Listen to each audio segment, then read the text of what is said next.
Hello, and welcome back to Kim Reads as we continue straight on till morning. Ireland. When she burst through the front door, Wendy was for the second time that day surprised by the presence of her parents.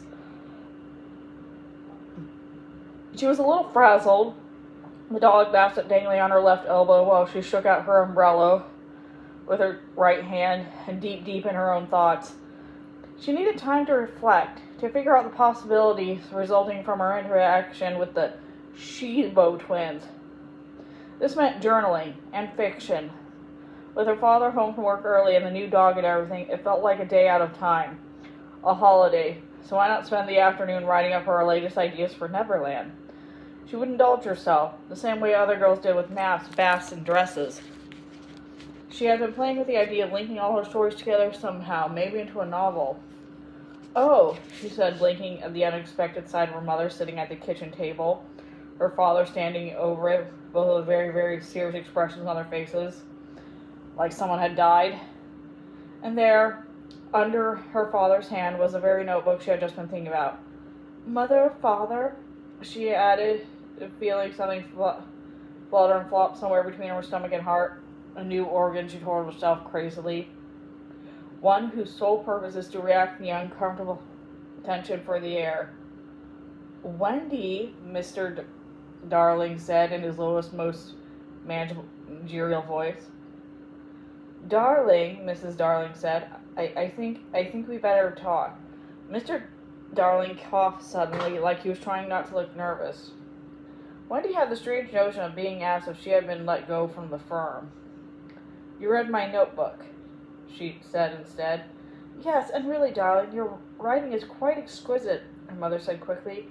"Really, I had no idea you're so talented with words. Your descriptions, your characterizations. Mademoiselle Gavino has never mentioned your facility at all." "She is unaware. May I have it, please?" Wendy said, unable to keep her eyes off her book. The little dog wagged frantically in the basket, causing it to swing. She barely felt it.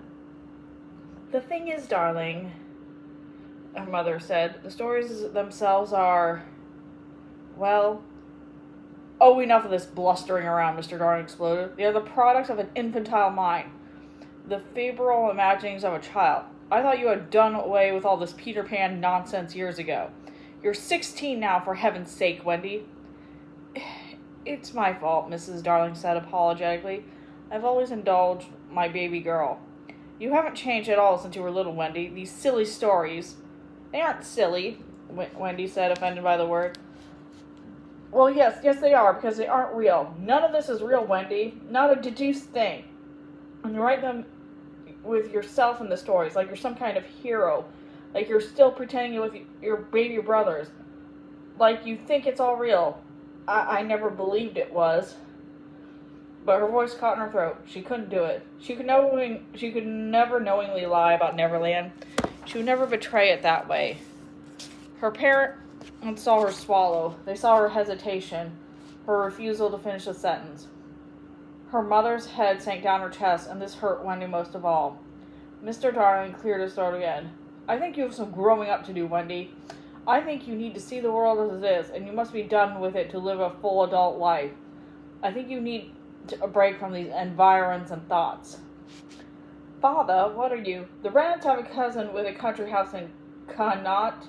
Their governess had to take a leave of absence on account of her mother passing away," Mrs. Darling said quietly, almost musically, like delivering the news in an operetta format somehow made it less unappealing. "You will join them for several months and care for their 5 boys." "Ireland!" Wendy cried. "It's a long way off."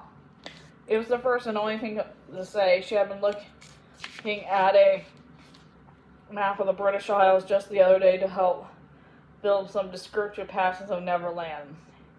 I had been drawn to the country's green meadows and hills. "I know, darling, and I will miss you terribly," her mother started.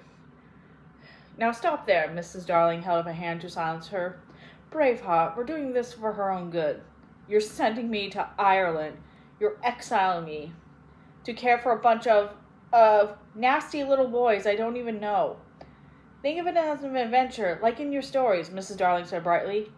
"This could be your misplaced boys. Lost boys, Mother, and no, they can't.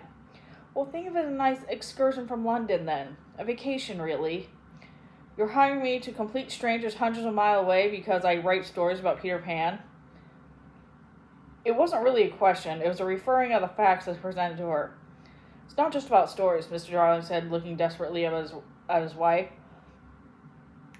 Mrs. Darling raised an eyebrow. She had been soft in many ways, but Wendy's mother never ever lied. All right, it is just about the stories, Mr. Darling sighed, and I think you could use a break from each other for a while. We will keep the notebook safe here while you go, Mrs. Darling said soothingly. But they're my stories. They're mine. They belong to me.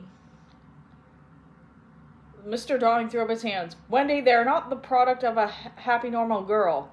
No, I suppose not, Wendy cried, and she fled upstairs, the basket with the dog still swinging from her arm. That's the end of that chapter.